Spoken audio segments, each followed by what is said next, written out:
ಆಮೇಲೆ ಒಂದು 4-5 ವರ್ಷದಿಂದ ವೀಡಿಯೋದಲ್ಲಿ ನೋಡ್ತಾ ಇದ್ವಿ. ಈ ವಯಸ್ಸಲ್ಲೂ ಈ ಥರ ಮೇರ್ತಾರಲ್ಲ ಅಂತ ಹೇಳಿ ಒಂದು ಅಭಿಮಾನಕ್ಕೆ ಬಂದಿದ್ದೀವಿ ಇವ್ರು ನೋಡಲಿಕ್ಕೆ.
ಮೋಹನ್ ಕುಮಾರ್ ಅಂತ ತುಮಕೂರು ತಾಲೂಕು ತುಮಕೂರು ಜಿಲ್ಲೆಯಿಂದ ಬಂದಿದ್ದೀವಿ.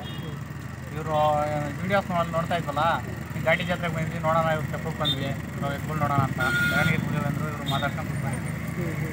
ಅಲ್ಲೇ ಒಂದು 4-5 ವರ್ಷದಿಂದ ವೀಡಿಯೋದಲ್ಲಿ ನೋಡ್ತಾ ಇದ್ವಿ. ಈ ವಯಸ್ಸಲ್ಲೂ ಈ ಥರ ಮೇರ್ತಾರಲ್ಲ ಅಂತ ಹೇಳಿ ಒಂದು ಅಭಿಮಾನಕ್ಕೆ ಬಂದಿದ್ದೀವಿ ಇವ್ರು ನೋಡಲಿಕ್ಕೆ. ಎಷ್ಟು ವರ್ಷ ಆಯ್ತು ಸರ್ ನೀವು ಇಲ್ಲಿಗೆ ಬಂದು? ಅಂದರೆ ವರ್ಷ ವರ್ಷ ಬರ್ತಾ ಇರ್ತೀರಾ? ಇಲ್ಲ, ಇದೇ ಫಸ್ಟ್ ಬಂದಿರೋದು ಘಾಟಿಗೆ. ನಾವು ಸಿದ್ಧಗಂಗೆ ಮಾಡೋದು ನಮ್ಮ ಜಾತ್ರೆ. ನಾವು ಎತ್ಕೊಳ್ಳೋವೆ ಸಿದ್ಧಗಂಗಿನಲ್ಲಿ ನಾವು ತಾತನಿಂದ ನೋಡಿ ಏನು ಕಲ್ತಿದ್ದೀರಾ? ಅದೇ ಇದು ಸಿಂಪಲ್ ಆಗಿರೋದು. ಇವರು ಎಷ್ಟು ಕೋಟಿ ಐತೋ ಇವ್ರ ಹತ್ರ, ಆದರೂ ಈ ಸಿಂಪಲ್ ಆಗಿ ಅವರಲ್ಲ, ಅದೆಲ್ಲ ನೋಡಿ ಕಲಿಬೇಕು ಜನ. ಇನ್ನು ಯೂಸ್ ಕಲಿಯೋದೈತೆ ಜಾಸ್ತಿ ಇವ್ರ ಹತ್ರ, ಅದಕ್ಕೋಸ್ಕರ ನೋಡೋಕೆ ಬಂದು. ನಿಮ್ಮನೆಲ್ಲ ದನಗಳಿದಾವ? ಹಾಂ, ದನಗಳಿದ್ದಾವೆ, ಜೊತೆ ಕರುಗಳಿದ್ದಾವೆ. ನೀವು ಕೊಡೋದು ತಗೊಳ್ಳೋದೆಲ್ಲ ಮಾಡ್ತೀವಿ? ಹಾಂ, ಕೊಡೋದು ತಗೋಣ. ಸಿದ್ಧಗಂಗಿನಲ್ಲಿ ನಾವು ಮಾರೋದು ತೆಗೆಯೋದಲ್ಲ. ನಾವು ಇಲ್ಲೇನು ಬರಲ್ಲ, ಈ ವರ್ಷ ನೋಡಲಿಕ್ಕೆ ಅಂತ ಬಂದ್ವಿ. ಅದೇ ವ್ಯಾಪಾರ ಮಾಡಲ್ಲ. ಒಂದು ವರ್ಷ ತಗೊಂಡ್ರೆ ಇನ್ನೊಂದು ವರ್ಷ ಸಿದ್ಧಗಂಗೆ ಮಾರೋದು.